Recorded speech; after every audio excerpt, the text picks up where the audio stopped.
morning to all of you. This is Ashish Rathod from Radiant Academy. I heartily welcome you all in our own official YouTube channel, that is Radiant Academy, an institute dealing with English language only. So, as you know that this is the free online classes especially for CGPSC Men's English syllabus. So, let's get started. So, the title itself, article. सबसे पहली चीज, article में आगे बढ़ने के पहले मैं एक चीज ये बोलना चाहूंगा कि दो बहुत ही ज्यादा ब्लंडर, बहुत ही ज्यादा मिसकंसेप्शन बोल सकते हैं हम, हमारे माइंड में अभी तक हमने पाल के रखा है. हो सकता है ये टीचर्स के थ्रू आया हो सकता है ये फ्रेंड्स के थ्रू आया हो, और 90% लोगों के माइंड में ये रहती है ये चीज. दो मिसकंसेप्शन आज इस क्लास में क्लियर होने वाली है. तो इस वीडियो को लास्ट तक देखिए, और चैनल को सब्सक्राइब नहीं किया है तो सब्सक्राइब करिए, क्योंकि ये फ्री ऑनलाइन क्लासेस हैं जो कि स्पेशली सीजीपीएससी मेंस की इंग्लिश सिलेबस के ओरिएंटेड है. So let's get started. तो यहां देखते हैं definition. An article is a word used with noun. An article is a word used with a noun to specify grammatical डेफिनिटनेस.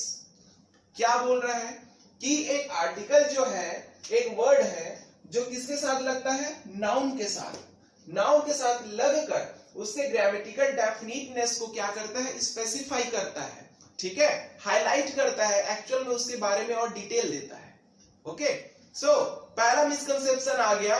ये है, आप किसी भी कैंडिडेट से पूछें या स्कूल गोइंग स्टूडेंट से पूछें या कॉलेज गोइंग स्टूडेंट से पूछें, आर्टिकल कितने टाइप के होते हैं, तो वो क्या आंसर देगा, 3 टाइप्स के. अच्छा, अब उसको और थोड़ा आगे पूछिए कि कौन कौन से, मतलब ए, एन, द. तो ये 3 तरह के आर्टिकल्स के नाम आपको बताएंगे. तो पहला मिसकंसेप्शन यही है कि हमको लगता है कि आर्टिकल 3 टाइप्स के होते हैं, बट ऐसा बिल्कुल भी नहीं है. Article has only 2 types. क्या क्या है देखिए. First,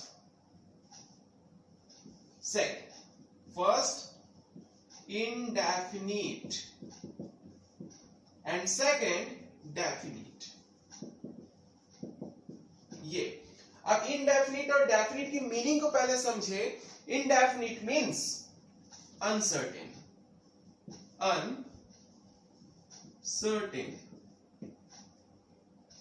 unspecified. ये इसकी मीनिंग है. indefinite means अनिश्चित, अनसर्टेन, अनस्पेसिफाइड. अब इसके अंदर में क्या क्या चीजें आती है, ए, एन, ये हुआ. सेकंड, डेफिनिट आर्टिकल की बात हम करें. डेफिनिट मींस निश्चित, fixed, certain. Next, specified, fixed.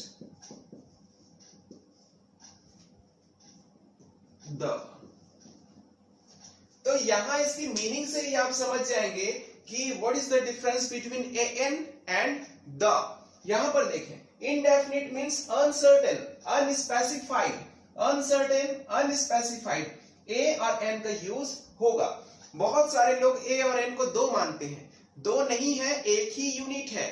जहां पे ए लगेगा वहां एन नहीं लगेगा, जहां पे एन लगेगा वहां ए नहीं लगेगा. ध्यान से सुनेंगे. डेफिनिट मींस फिक्स्ड होगा, इसका प्लेस फिक्स्ड होगा, इसके यूसेज भी फिक्स्ड होंगे, किसी के साथ भी हम नहीं लगा सकते. Certain, specified, fixed.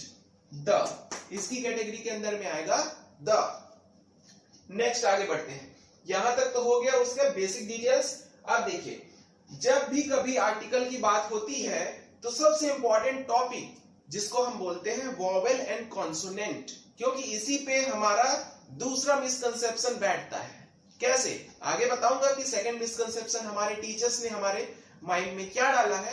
देखिए, अल्फाबेट क्या होता है, अल्फा प्लस बीटा से मिलकर बनता है ये वर्ड. लैटिन वर्ड है ये, alpha plus beta. Alpha beta means basics of something. तो यहां पर ए बी सी डी जो हम लिखते हैं वो हमारे अल्फाबेट नहीं है, वो हमारे ओनली लेटर्स है. तो अरेंज्ड लेटर्स के ग्रुप को हम क्या बोलते हैं, अल्फाबेट. ठीक है, अब यहां पर देखिए, हमारे पास ओनली 1 अल्फाबेट है, 1 नॉट 26 लेटर्स है. 26 लेटर्स हैं। अब इन्हीं लेटर्स को हमने डिवाइड किया है किसमें? वॉवेल एंड कॉन्सोनेंट में। अब यहां देखेंगे वॉवेल ए, ई, आई, ओ। अब देखिए कॉन्सोनेंट की जब बात आती है तो जो बचे हुए बी, सी, डी, एफ ऐसे करके, तो टोटल ये हमारे हैं 21। बहुत बेसिक चीज है, बहुत बेसिक से पढ़ा रहा हूं ताकि आप हिंदी मीडियम के स्टूडेंट हो या इंग्लिश मीडियम के स्टूडेंट हो, समझ में बहुत अच्छे से आ जाना चाहिए। देखिए वॉवेल साउंड, वॉवेल साउंड क्या होते हैं? अब देखिए सेकंड मिसकंसेप्शन क्या है कि हमारे टीचर्स ने हमारे दिमाग में ये डाला है कि जहां पर वॉवेल दिखे उसके पहले आप लगा दीजिए एन, और जहां कॉन्सोनेंट दिखे उसके पहले लगा दीजिए क्या? ए। तो द को कहां लगाएं? तो द के लिए कुछ 4-5 बता दिए कि यूनिक ऑब्जेक्ट के साथ लगेगा, नदियों के नाम, नहर के नाम, कैनाल, सी, वैली, डेजर्ट, इन सब के साथ बस बता दिए। बट हमारा द का जो यूज है ना बहुत लिमिटेड नहीं है जितना हमारे टीचर्स ने बताया। ये काफी वास्ट है, ब्रॉड है।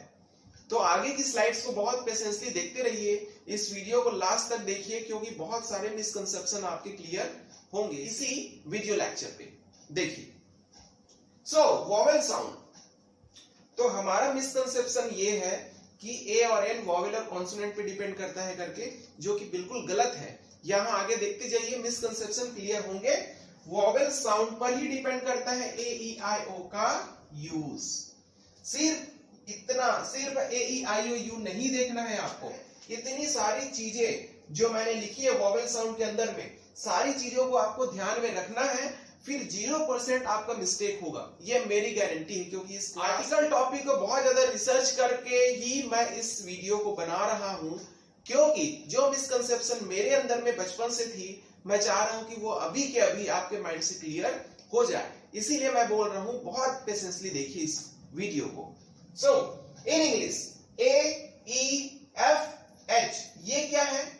ये अल्फाबेट है, वॉवेल है, कॉन्सोनेंट ऐसा कुछ भी नहीं है। सिर्फ साउंड वर्बली जो जैसा प्रोड्यूस हो रहा है हमारे मुंह से, जैसा उसका प्रोनाउंसिएशन है, उसके बेस पे यहां पर ए और एन को लगाया जाता है। देखिए ए, ई, एफ, एच, साथ ही साथ मैंने क्या किया है, हिंदी भी लिखते गया हूं मैं, ताकि किसी भी वर्ड में आपको लिखना हो, पहचानना हो कि इसमें वॉवेल साउंड आ रहा है कि कॉन्सोनेंट का साउंड आ रहा है। तो यहां हिंदी में लिख के देखिए, स्टार्टिंग अगर मैच हो गई तो उसके साथ लगेगा एन। देखें A, E, F, H, I, L, M, N, O, R, S, X. अब यहां देखिए वॉवेल साउंड है कि नहीं, ये हमें पहचान में कैसे आएगा? पहले आप अल्फाबेट देखिए हिंदी के। इन हिंदी अ, आ, ई, उ, ए, ओ, औ करके। अब आपको लग रहा होगा कि ये हिंदी की क्लास जैसी लग रही है, बट हिंदी की ग्रामर 100% एक्यूरेट है। आज तक भी उसमें कोई भी अपडेशन या अमेंडमेंट नहीं हुए। इंग्लिश में तो रोज नए नए वर्ड्स, रोज नई नई रूल्स आते रहती हैं, बट हिंदी हमारी एकदम परफेक्ट है। ठीक है, तो हिंदी का ही आप सपोर्ट करके, हिंदी को एक बेस मान के ही इंग्लिश सीखेंगे तो बहुत अच्छा रहेगा। चलिए देखते हैं। तो ये हमारे हो गए, देखिए ए,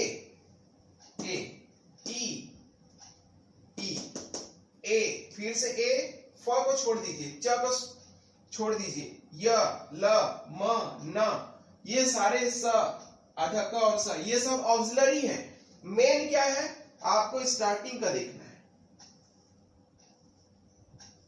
एकदम स्टार्टिंग का देखिए। ये सारे आपके किससे मैच होंगे? वॉवेल साउंड से ही मैच होंगे। अगर इसको आपने याद कर लिया तो आपका ए और एन का जो क्वेश्चन है ना बिल्कुल भी गलत नहीं होगा। आगे की स्लाइड में आप देखेंगे कि इन्हीं रूल्स को हम कैसे फॉलो करते हुए हम जानेंगे कि कहां पे ए और कहां पे एन का यूज करना है। जैसे कि मैंने सेकंड मिसकंसेप्शन के बारे में आपसे डिस्कस की थी कि टीचर्स ने हमको सिखाया कि जहां वॉवेल दिखे वहां एन लगाइए, जहां कॉन्सोनेंट लेटर्स दिखे वहां ए लगाइए। अगर उसी कॉन्सेप्ट को हम फॉलो करें, अगर उसी कॉन्सेप्ट को हम फॉलो करें तो देखिए रिजल्ट क्या होगा। पेन, पी आ रहा है, टीचर्स बोलते हैं पी, देख लिया आपने। सबसे पहले आइडेंटिफाई कर लें, ये क्या है हमारा consonant, C consonant, C consonant, U vowel, A vowel, A vowel, यहां पर U vowel, O vowel, E vowel, H consonant, H consonant, I vowel. Teachers कहते हैं जहां वॉवेल दिखे वहां आंख मूंद कर एन लगाएं, जहां कॉन्सोनेंट दिखे वहां पर ए लगाएं। चलिए लगाते हैं। सी है ए, सी है ए, सी है ए, यू है एन, ए है एन, ए है एन, यू है एन, वॉवेल एन, एन, ए कॉन्सोनेंट, कॉन्सोनेंट एन। ठीक है, तो ये हमारा पुराना कंसेप्ट है कि जो हमने स्कूल से सीखा है। अब देखिए कि यहीं पर मिस्टेक्स, हम कितनी सारी मिस्टेक्स हो सकता है, कुछ गलत हो कुछ हो सही। आगे देखिए, चलिए हम अपने मॉडर्न वॉवेल साउंड के रूल से इसको चेक करते हैं। पेन, प का साउंड आ रहा है, कहीं पर भी प है क्या? नहीं है, सो ए लगाइए, मीन्स ये राइट। नेक्स्ट, कार, क का साउंड है, नहीं है, राइट। चेयर, च का साउंड है कहीं? नहीं है, राइट है। अम्ब्रेला, अब देखिए यहां पर अ दिख रहा है हमको, है ना, तो यहां पर अम्ब्रेला एन लगा है, बिल्कुल करेक्ट है। एप्पल, ए, ए ये दिख रहा है हमें, चलिए ये भी सही है। नेक्स्ट, एक्स, इसी से स्टार्टिंग होती है एक्स की, लिखते कैसे हैं बस उस पर ध्यान दीजिए आप। ये तो इसकी बात कर रहा हूं, ए और ए। एप्पल, ए आधा प ल, ये देखिए ए। अम्ब्रेला कैसे लिखते हैं? अ, ये ओके, इसकी बात कर रहा हूं, स्टार्टिंग लेटर की बात कर रहा हूं मैं।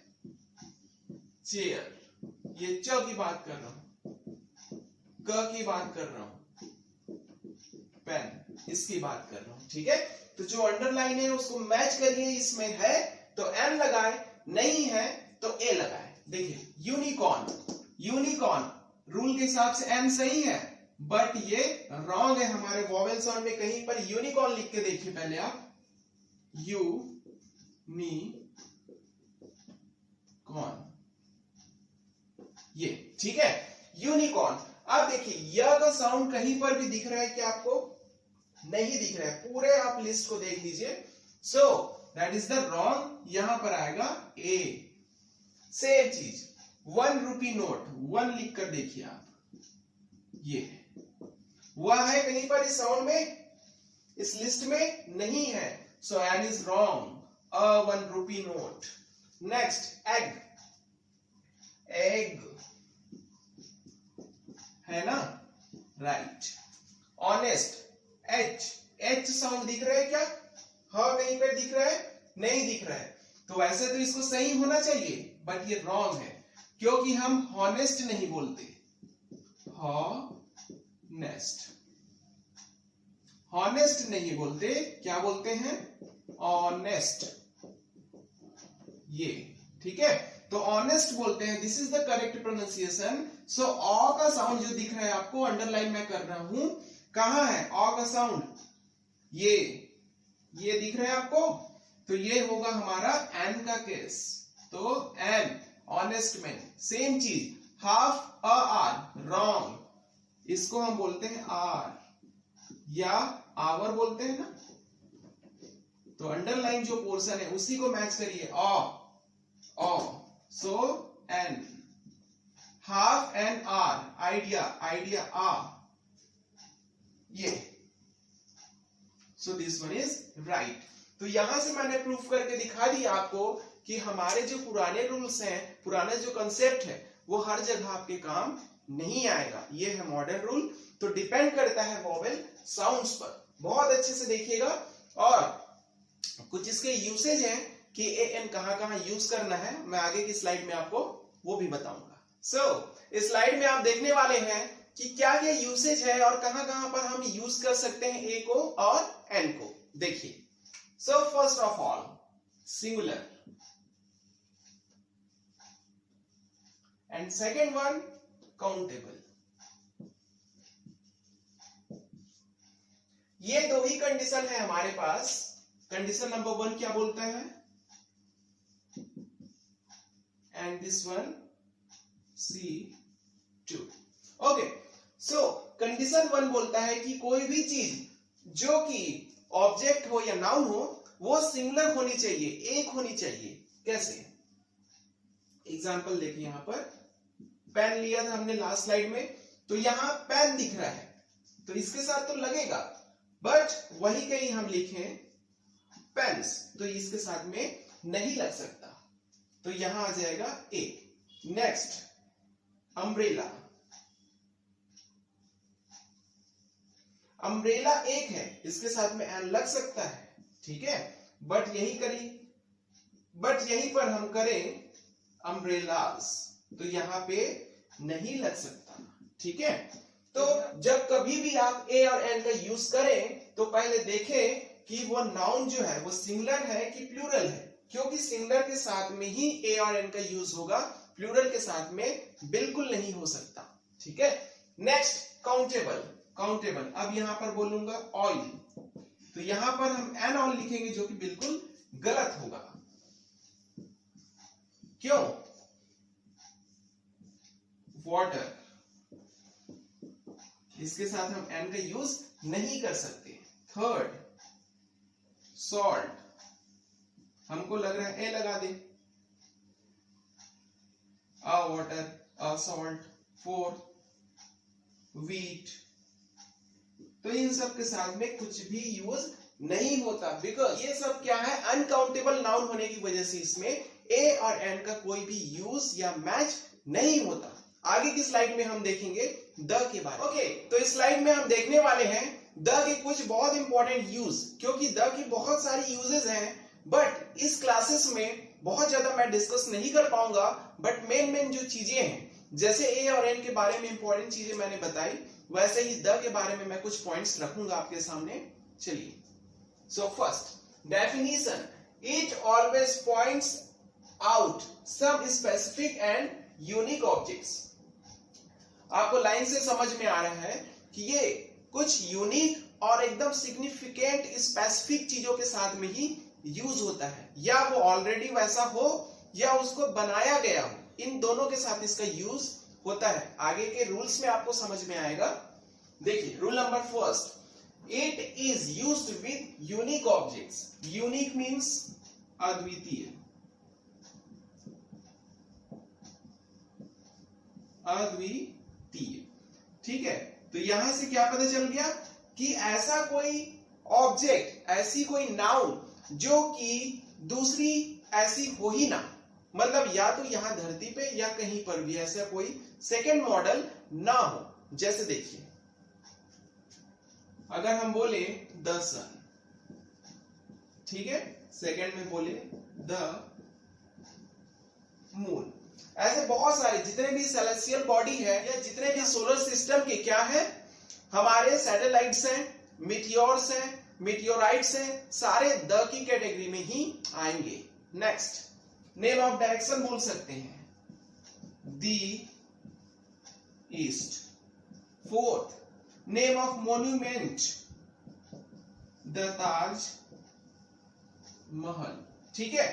Name of sea, the Hind महासागर, ठीक। Name of river, the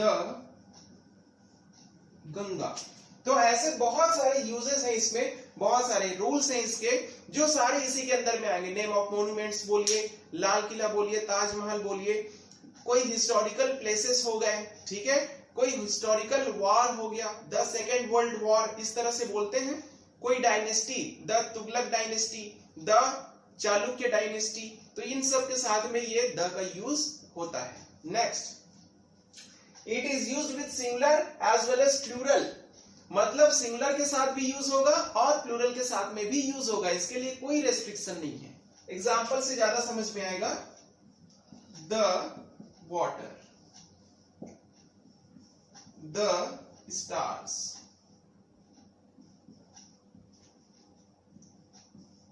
the book.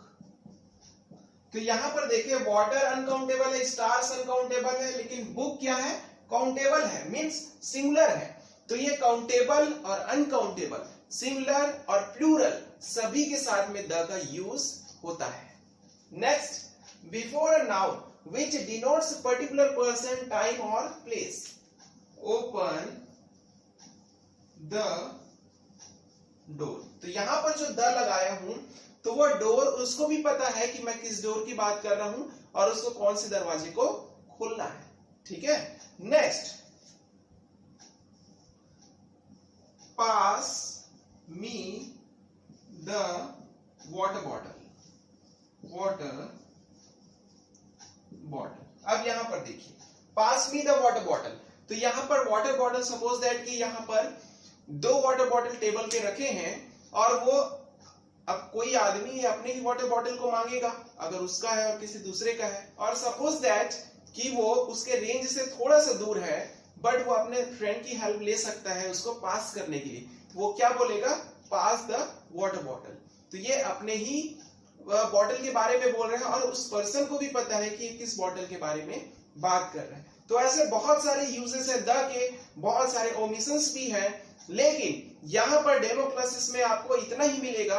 और जब इसकी पेड क्लासेस होंगी तो इसमें बहुत सारे रूल्स हम डिग कर करके इसके वर्कआउट, इसके सारे एक्सरसाइज भी करेंगे, बहुत सारे ओमिशंस भी हैं, बहुत सारी यूजेस की क्राइटेरियाज भी हैं, कहां पे करना है कहां पे नहीं करना है।